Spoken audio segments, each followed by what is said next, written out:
अस्सलाम वालेकुम। मेरा नाम है मोहम्मद अरसलान और आप देख रहे हैं पाक फ्रेंड्स इन्फो ब्लॉग। उम्मीद करता हूँ आप सब लोग खैर खैरियत से होंगे और आप लोगों की नेक दुआओं और तमन्नाओं की बदौलत मैं भी बिल्कुल ठीक ठाक हूँ। बहुत सी वीडियो में बरमुदा ट्रायंगल का जिक्र किया गया है, तो आज हम उसी बरमुदा ट्रायंगल में होने वाले एक ऐसे वाक़े को आप लोगों के सामने पेश कर रहे हैं जो कि एक बहुत ही हैरानकुन वाक़या है। यहाँ तक कि अब तक जितने भी कह लें कि जो भी वहाँ पे किया और वो दोबारा लौट के नहीं आए, चाहे वो जहाज़ है, इंसान है या फिर हवाई जहाज़ है, बहरी जहाज़ है, छोटी कश्ती, बड़ी कश्ती, हर तरह की उसने अपने अंदर निकल लिया, लेकिन कहाँ गया उनका अभी तक पता भी नहीं चल सका।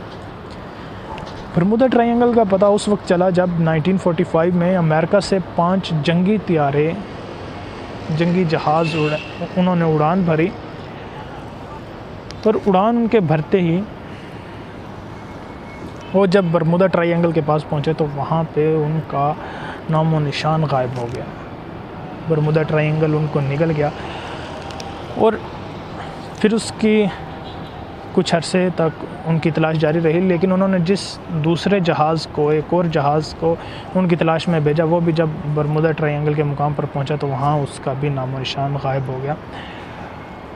नाजरीन का कहना है कि वहाँ पे मौजूद जितने भी जहाज़, बहरी जहाज़ जाते हैं वो रडार से गायब हो जाते हैं। उनके तमाम बरकी आलात सिस्टम वो काम करना बंद कर देते हैं, वो बिल्कुल फ्री हो जाते हैं और कंपास इस तरह से हिलने लगती है जैसे कि वो किसी एक ऐसी जगह पे है जहाँ पे कशिश शकल बहुत ही तेज़ है और वो उसको वहाँ पे मैनेज नहीं कर पा रही। तो नाज़रीन, आज हम उस वाक़े को आप लोगों के सामने लेके आ रहे हैं कि जिस वाक़े में एक पायलट का कहना है कि वो बरमुदा ट्रायंगल को क्रॉस करके वापस पहुंचा। उस पायलट का नाम ब्रूस है और वो एंट्रस टू मायानामी के लिए उसने उड़ान भरी और उसके साथ उसका एक पार्टनर था और एक उसका वालिद था और उन्होंने अपने एक छोटे से त्यारे में उड़ान भरी और ये रास्ता 75 मिनट का ये फ़ासला था। एंट्रस टू मायानामी का जो ये रास्ता है, ये 75 मिनट का रास्ता है। उसने अपनी उड़ान भरी, उड़ान भरते ही उसका कहना है कि जैसे ही वो बरमुदा ट्रायंगल के ऊपर से गुज़र रहा था कि यकायक उसने देखा कि उसके चारों तरफ बादल रूनुमा होना स्टार्ट हो गए।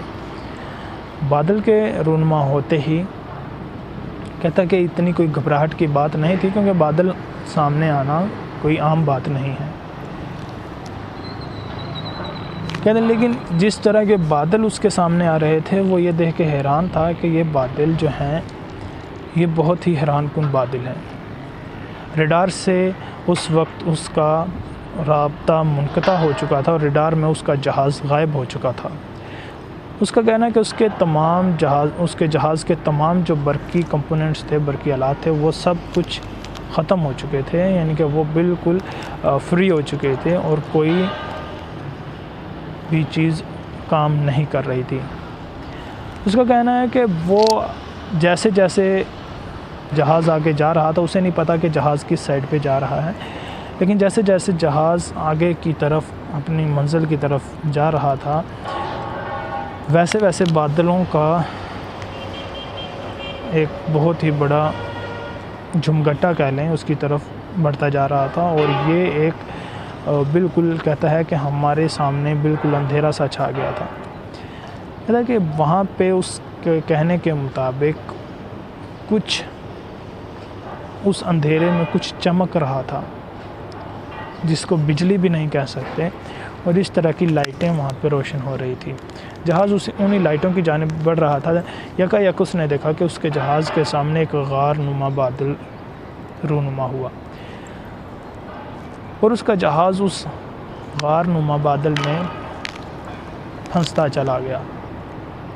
उसके मुताबिक वो लाख कोशिश कर रहा था, लेकिन उसका जहाज़ बिल्कुल भी काम नहीं कर रहा था और कोई ताकत ऐसी थी जो उनको अपनी तरफ खींच रही थी।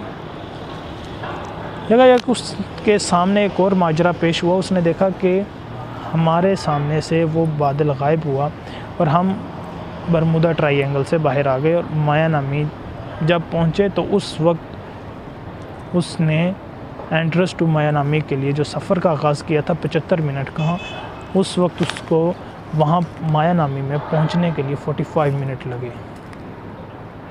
वो इस बात पे हैरान था कि आखिरकार ऐसी क्या ताकत थी या ऐसा क्या माजरा हुआ कि जो उसने 75 मिनट में सफ़र तय करना था वो रास्ता उसका 45 मिनट में तय हो गया, और जो उसके जहाज़ का फ्यूल जितना लगना था वो उससे भी कम लगा। उसने इसी बिना पर अपनी एक किताब लिखी, द फॉग, जिसके अंदर उसने अपने इस पूरे बरमुदा ट्रायंगल के सफ़र को मेंशन किया और इसके बारे में बताया कि वो सफ़र मेरे लाइफ का बहुत ही खौफनाक सफ़र था और वो उसमें से बच निकला। लेकिन उसकी इस वजाहत को सामने लाते हुए अभी तक इस बारे में कोई ठोस शहादत सामने नहीं आए कि जिसकी बिना पर हम ये कह सकें कि वाकई वो सामने से बरमुदा ट्रायंगल का सामना करके बाहर निकला है। तो नाज़रीन, यूनिवर्स हर बात पे आ जाती है कि यूनिवर्स को हम जितना सामने लाएंगे वो उतना ही जितना हम इसको पीछे छोड़ेंगे ये उतनी ही हमारे सामने आएगी। कुछ लोगों का अभी तक ये मानना है कि वहाँ बरमुदा ट्रायंगल के नीचे एलियंस रहते हैं जो कि वहाँ पे आने वाले तमाम जहाज़ों को अपने अंदर खींच लेते हैं और उनको तबाह बर्बाद कर देते हैं। कुछ लोगों का कहना है कि बरमुदा ट्रायंगल कुछ लोगों का ये कहना है कि बरमुदा ट्रायंगल एलियंस हैं, कुछ लोगों का कहना है कि वहाँ जिन्नात का बसेरा है। लेकिन हकीकत क्या है अभी तक इससे मुकम्मल तौर पर पर्दाफाश नहीं हो सका। बरमुदा ट्रायंगल हमारी लाइफ का एक ऐसा हिस्सा बन चुका है जो कि एक बहुत ही डरावना हिस्सा है, और लेकिन इस डरावने हिस्से की अभी तक वजाहत नहीं की जा सकी। साइंस ने इतनी तरक्की कर ली है, लेकिन फिर भी यूनिवर्स को समझना उसके बस से बहुत ही बाहर है। इसी तरह की बरमुदा ट्रायंगल के साथ साथ अगर आप हमारी और भी वीडियो देखना चाहते हैं तो, और अगर आप लोगों को हमारी ये वीडियो पसंद आ रही है तो सब्सक्राइब के बटन को लाजमी प्रेस कर लीजिएगा और बेल आइकन को लाजमी प्रेस कीजिए ताकि हमारी जो भी नई से नई आने वाली वीडियो वो आप तक पहुंच सके।